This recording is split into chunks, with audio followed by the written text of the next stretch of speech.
I am standing in front of Hagia Sophia, also known as Hagia Sophia. This church was built during the Byzantine Empire when the city of Istanbul was still Constantinople. In 1453, the last emperor of the Byzantine Empire, Constantine the 11th, prayed here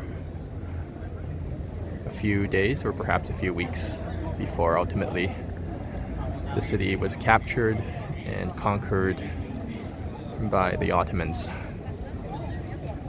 I've always been fascinated by this particular church, which currently is a mosque. You can see the minarets here, and I think they're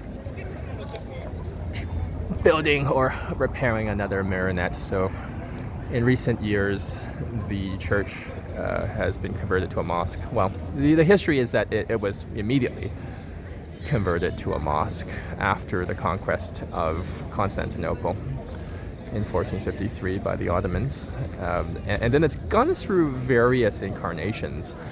At one point, 10 years ago, this would have been 2014, the last time I was in Istanbul, which I will always refer to as Constantinople because I'm still a little bit upset by the fact that it was conquered. In my heart, the Eastern Roman Empire exists and lives on, so I'm a bit peeved by it, by the conquest. But anyways, this was a museum 10 years ago when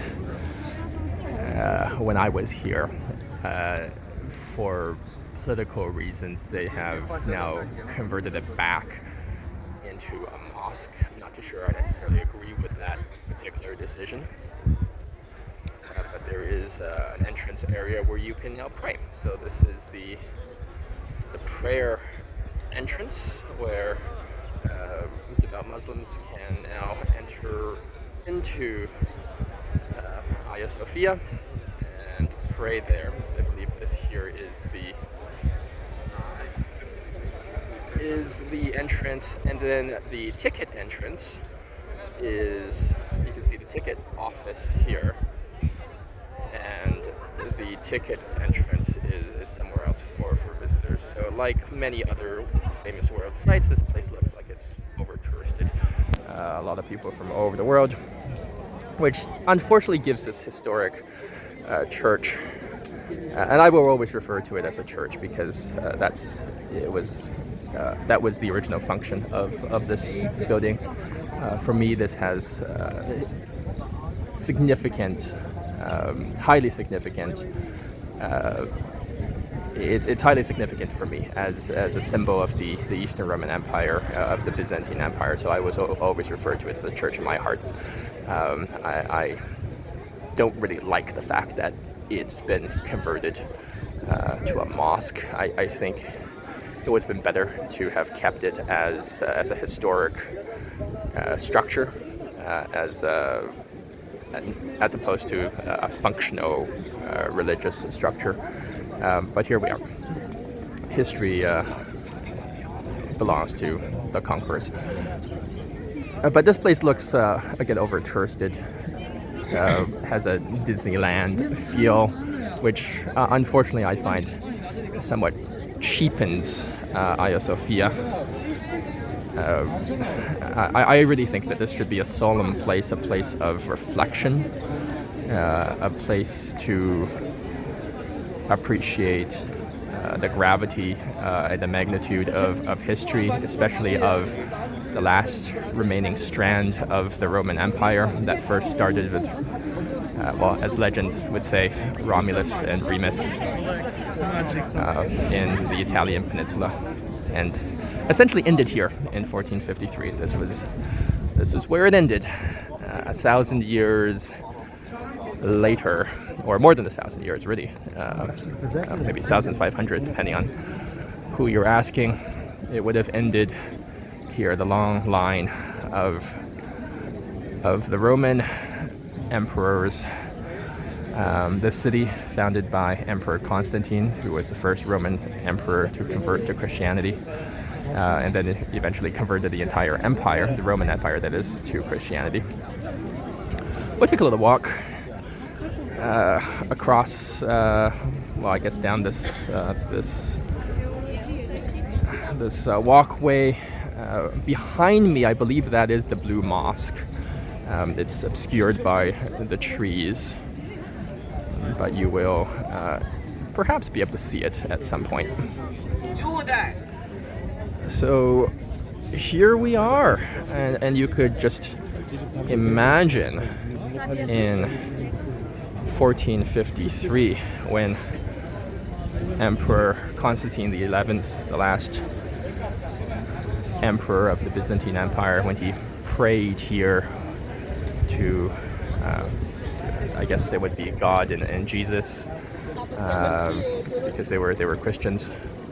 You can imagine the prayers, perhaps, and perhaps also the fear of this great city, the collective fear of the people of this city that, facing imminent invasion and conquest for hundreds of years, this city withstood invaders. It was sacked in 1204 by Crusaders during the Fourth Crusade. Unfortunately, from what I recall, the Crusaders weren't being paid, or they really acted like mercenaries at the time. So never do that. Don't not pay your soldiers, I guess, or to say that in the affirmative, always pay your soldiers, otherwise they tend to revolt. So the Western Crusaders were, I believe they didn't get paid, so they were angry. They sacked the city in 1204, which was a very tragic moment. I believe the Pope, one of the popes, even apologized for that to the patriarch of the Eastern Orthodox Church at some point, and apologized for the sacking of Constantinople in 1204. It's such a traumatic experience, which caused a bit of a rift between the Eastern and the Western branches of Christianity. So it looks like we have a little market area here. So Turkey's going through some crazy inflation right now. So you can see that the market prices, that's in Turkish lira. A chicken burger is 130 Turkish lira. Cheeseburger, 190 Turkish lira. Hamburger, 170 Turkish lira. When I was here 10 years ago, the Turkish lira, you could get $1 for 2 Turkish lira. So I'll repeat that. $1 could get 2 Turkish lira. That was 2014. The inflation here has been nuts. The prices have skyrocketed, which is making it very difficult for pensioners and people who are living on fixed income, because they're not getting any new income, so their currency has deflated, inflated quite significantly. So as you can see from the previous picture of the food and food prices, back